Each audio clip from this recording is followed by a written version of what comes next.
students, I am Miss Sophia Sheikh, your science teacher, and today here we meet again. So I welcome you all to a new session. So children, you all are safe at home, right? And why is the government putting so much emphasis on your safety? Is it necessary? Yes, it is very necessary. We need to remain safe and at home. Children, just imagine, I'll give you a scenario and you have to imagine and think accordingly that what you would do in that situation. I will give you 4 situations to act upon, and you can take a sheet of paper and write it down what you would do if you are stuck in that situation. So, first is so children, here are the 4 scenarios. I'll make you see one by one, okay? The first one is here. If you see a fire in the house or a house fire, what you would do? Come on, take a sheet in your hand, pen in a sheet and note it down. And then the next is a road accident on the road, right? You can see here. Suddenly a accident happens in front of your eyes. What would be your quick reaction or what would you do?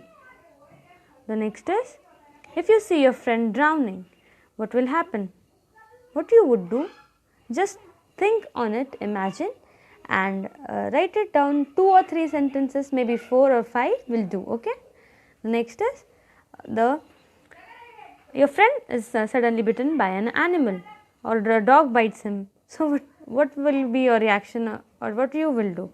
So these were the 4 pictures: animal bite, your friend drowning, a road accident, and a house on fire. What you would do? Come on, I give you 2 minutes and you may write it and email me your work or your photos and keep that sheet properly, okay? So children, let us start with the chapter that is safety and first aid. So let us see what is there in the chapter. Children, accidents are caused due to carelessness and are usually preventable. Yes, most of the accidents can be avoided by following certain basic rules of safety. In this chapter, we will discuss some aspects of safety such as safety related to bicycles, automobiles, water, fire, injuries and animals bite. Children, we will talk about first aid too. So, let us begin one by one. First one is the safety rules while driving or riding your bicycle. Children, it is fun playing the bicycle, right? But some rules which bicycles can be followed while you are riding it are listed here. I'll tell you about how to ensure the safety while you're riding or playing the bicycle. So make sure that the brakes work and there is enough air in the tires and all the parts are firmly in place of your bicycle. Then, always wear a helmet while riding your bicycle. Follow the traffic rules if you're riding on the road. Stay away from the surfaces covered with sand, gravel, water, or oil because your bicycle may skid or slip over it. Ride in the bicycle lane, and if there is one lane mentioned for bicycles in your area, you can ride there too, okay? So these are the some common rules that you have to follow while riding bicycle to ensure your safety. The next is safety rules while driving automobiles. Some rules which can be followed while driving automobiles are listed below. While riding in a car, always wear the seat belt.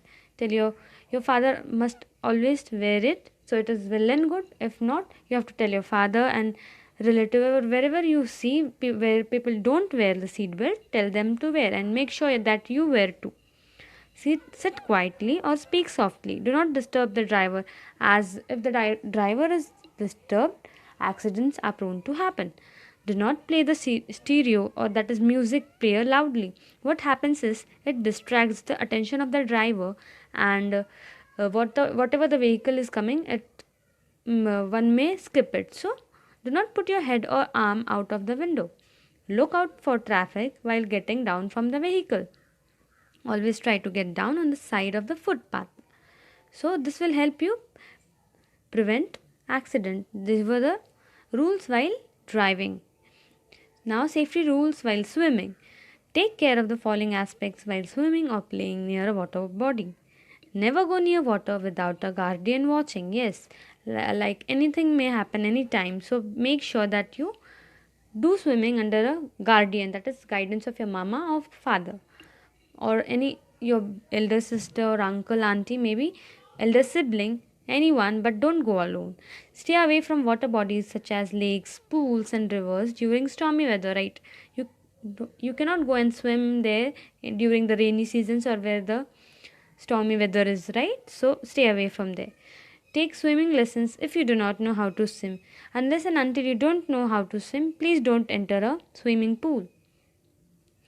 Always have a guardian to keep watch over you while you are swimming. Never dive into shallow water. Dive is what you have to jump. If the water is shallow, that is, it is not deep. If you jump in it, you may hit the floor, your head may hit the floor, and you may get injured. So you always have to avoid it. Follow the instructions posted around a swimming pool. Always wear a life jacket while in a boat and follow crave instructions, okay? Now, safety rules while dealing with fire.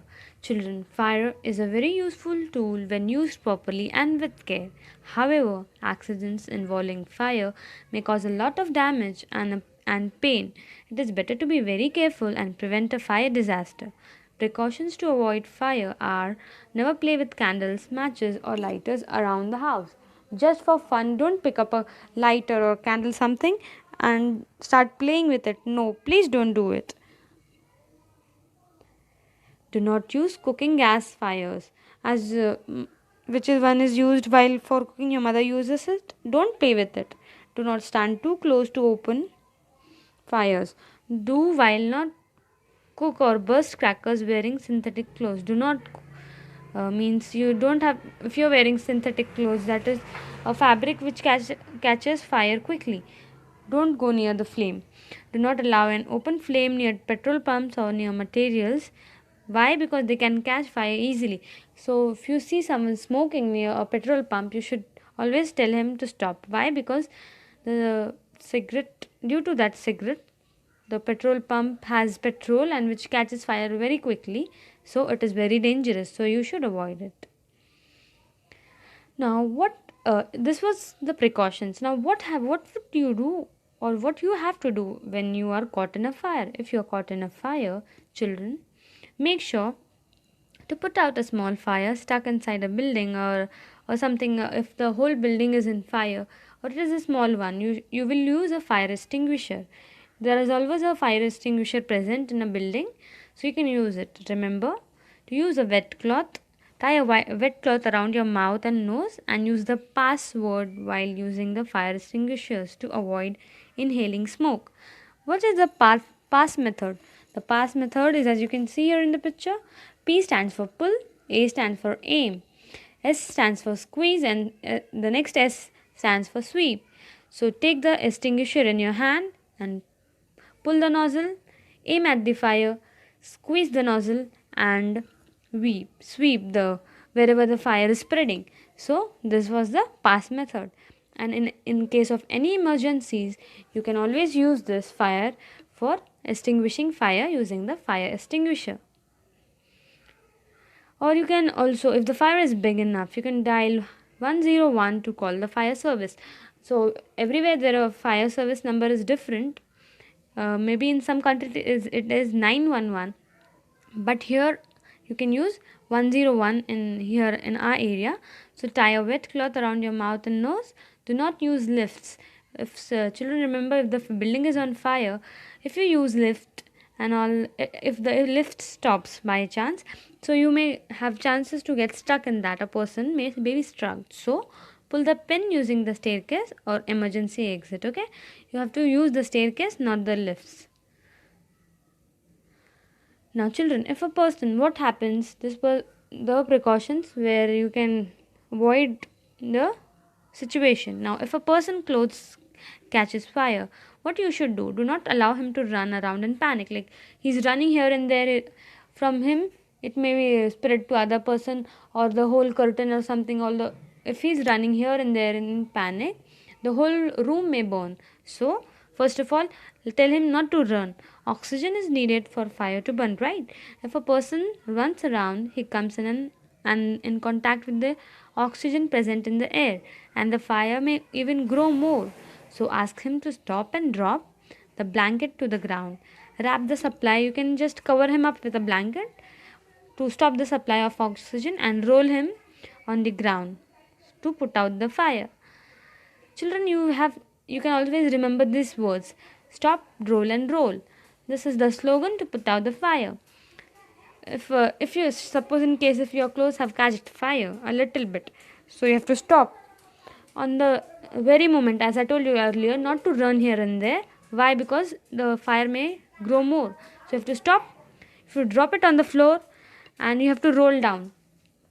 Why? As the fire, when you're rolling, the fire will come in contact with the ground, and due to the friction it will be put off. So this is an effective method: stop, drop, and roll. Now what to do if you, in case the fire is not the normal one, it is an electrical fire. What to do in case of electrical fire? Take care to wear dry slippers or rubber shoes with rubber soles. Why? Since rubber is an insulator, that it does not conduct electricity.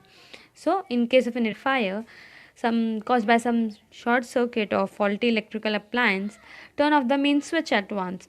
You instead of that panicking and shouting, you can just immediately go and turn off the main switch. If the uh, appliance is not working, the switch is not working, from there itself you can just quickly run and put off the main switch at once. So never use water. What next you have to do is never use water to put out an electrical fire. Why? Water is a good conductor of electricity, children, and it can give a heavy shock, or even that may cause even death. So don't use water for putting off the electrical circuit or electrical fire. Like if your TV is sparking or burning something, you don't have to go and run and put a bucket of water there. No, just quickly go and switch off the main switch. Don't do this mistake of putting water on that. Now, how to put a fire caused by oil? We discussed the normal fire, the electrical fire. Now the fire which is caused by oil. In the case of a fire caused by oil, such as kerosene, petrol, or diesel, use a fire extinguisher or sand to extinguish the fire. Why? Do not use water, because as I told you earlier, what will happen? Water is a good conductor, and oil and water don't mix, so oil will float on the water, and again it will keep burning. So instead of, you can use this fire extinguisher. It has carbon dioxide and other gases which quickly put down the fire, extinguish the fire. So oil fire can be extinguished by this, by following this or doing this. Now children, the first aid. uh, Even though we avoid fires using the safety measures, but accidents are prone to happen. So during such times, you can use a first aid. Patients with serious injuries can be saved with the immediate help they receive before even they are taken to the hospital. So this immediate medical help or the first treatment is called the first aid. Very often we suffer minor injuries at home which do not need specialist medical attention, like special medical attention. If we get a cut, we can't run to a doctor, right? So at such times, these can be treated at home if we have the knowledge of first aid.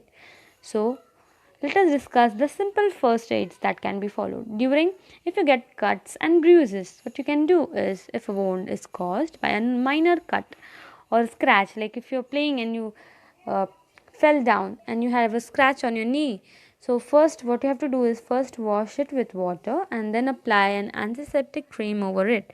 This will cover the wound and prevent infection by germs. If the wound is deep, press the opening to stop the bleeding. Stripe a cloth stripe of stripe of cloth, you can tie it around it, is called the tourniquet. That helps to slow down bleeding. Whatever cloth or handkerchief you use will be termed as tourniquet. And then eventually you can tie the bandage around, and this was the first aid for cuts and bruises. Next we have is sprains and fractures, swelling. Like sometimes one may suffer from a sprained ankle, knee, or wrist, maybe while running or doing something, or maybe like walking even, the ankle may be sprained. In case there is swelling, apply ice pack on the injured joint. Later, tie a bandage firmly around that joint. A person may be suffering from a fracture which requires immediate medical attention. So, you take him to the doctor. So, first what you can do is apply an ice pack on your leg if your ankle is sprayed or wherever your wrist is, like this swelling happens. So, apply an ice pack and go to the nearest doctor as soon as possible. Do not move the patient if your friend has got it. Do not move the patient too much. Take two flat scales or twigs to use them as splints. What is splint? It is a twig used or the support used when a person gets a fracture. If an arm bone is fractured, you can sling around the broken arm to give the victim support. Like here, you can tie even a big cloth around his neck for giving support while taking him to the hospital. Now we have animal bites. Do not, children, animals, when they bite, it can be dangerous. Do not tease or provoke any animals. Animals' bites can be dangerous. In case of an animal bite, wash the wound and apply an antiseptic. Take the injured person to the doctor immediately. Bites from animals like dogs, monkeys, wolves, bats, etc. can cause a serious disease called rabies. So, go to the doctor at the earliest and get yourself injected with the vaccination of rabies. And if you have pets at home, keep them vaccinated by the rabies vaccination so that they won't bite you and all. It won't be harmful then. So, children, this was the safety and first aid that we talked about. So, do practice these things at your home and do let me know if you understood the lesson, and as usual you have to comment to mark your attendance. Okay, hope you enjoyed the lesson. Thank you for today. See you in the next. Bye.